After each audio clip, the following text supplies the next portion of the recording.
Tasya Putri dari SMPN 40 Bulukumba kelas 9E. Salam 40. 40 yes.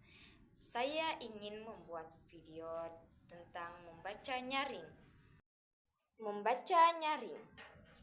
Kota tanpa buku. Pernahkah kau ke toko buku, perpustakaan, atau taman baca? Tidakkah kau merasa istimewa ketika berada di dalamnya?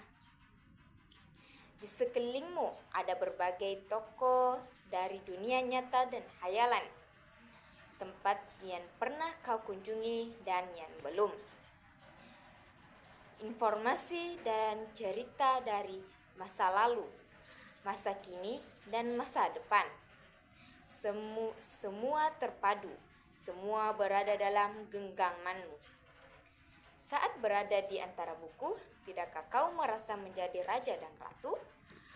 Ruang dan waktu seolah menyatu tanpa batas. Kau bisa terbang, melintasi sekat negara, dan melewati berbagai zaman. Kau bisa menyelam ke dalam samudra, melayang di angkasa, bercanda dengan aneka satwa, dan berkelana di tengah padatnya kota, juga di rimba raya. Kau tahu, buku adalah jendela dunia, kunci pengetahuan, dan pintu wawasan. Muhammad Hatta, sang proklamator, berkata, "Aku rela di penjara, asalkan bersama buku, karena dengan buku aku bebas." Melalui buku, manusia terbebas dari ketidaktahuan. Tempat-tempat yang dipenuhi buku adalah harapan berkembangnya pengetahuan dan wawasan.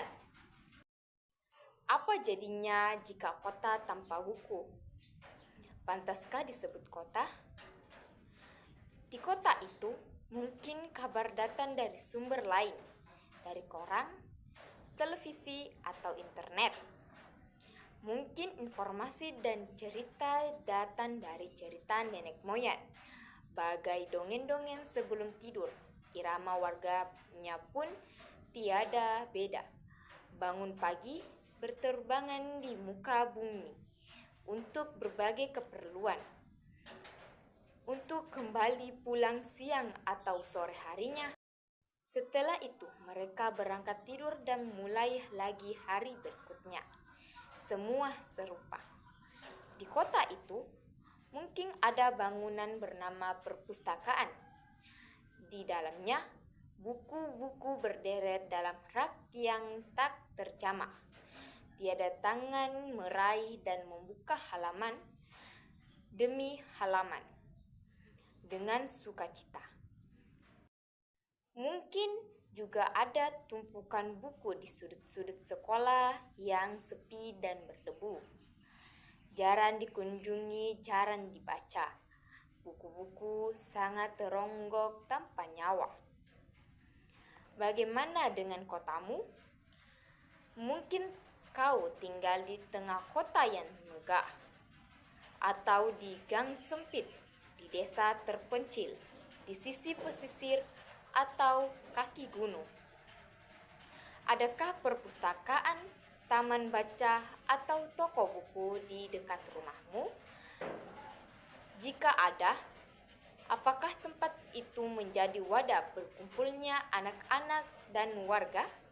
Menjadi pusat perkembangannya wawasan dan pengetahuan, atau hanya menjadi pajangan? Maukah kau menjadi orang yang menghidupkannya? Kau bisa mengunjunginya dan mengajak teman-teman membaca dan berbagai cerita di sana. Jadikan tempat itu sumber kegembiraan dan pengetahuan. Jika tempat itu belum ada, maukah kau menjadi orang yang memulai menghadirkannya? Kau bisa memulainya dari sebuah sudut di teras rumahmu. Ajak teman-temanmu memulai langkah baru. Jangan membiarkan waktu terlalu tanpa buku. Siapapun dirimu, bersahabatlah dengan buku. Dia akan menjadi teman setiamu sepanjang waktu. Itulah hasil video saya. Saya tutup dengan salam. Wassalamualaikum warahmatullahi wabarakatuh.